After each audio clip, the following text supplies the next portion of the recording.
Siamo in diretta con il sindaco di Malo. Oggi, signor sindaco, una grande giornata, Malo gira pagina, no? Finalmente abbiamo raggiunto il nostro sogno, una nuova scuola, 400 alunni potrà ospitare, tante fatiche. Io ringrazio anche la responsabile dell'opera, il responsabile comunale dell'opera, il RUP architetto Viviana Martini, e ringrazio tutti quanti insieme a me hanno contribuito a questo risultato.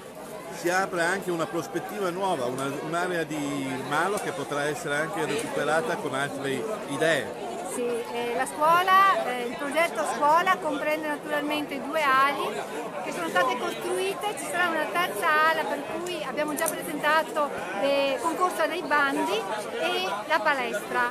Una volta ultimato l'intero progetto c'è l'area che nel 2001 era stata appunto, doveva essere spostata, e lì saranno i cittadini di Malo a decidere quale sarà il futuro di Malo.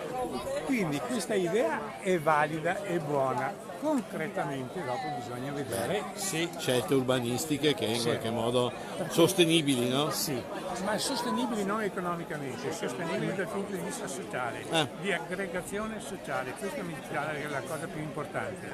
Come diceva prima, adesso abbiamo tante piazzette, invece Invece ne abbiamo una piazza unica che centralizza Malo. Prima avevamo tante piccole piazze, tante piccole piazzette che non valorizzano Malo. grazie. Prego.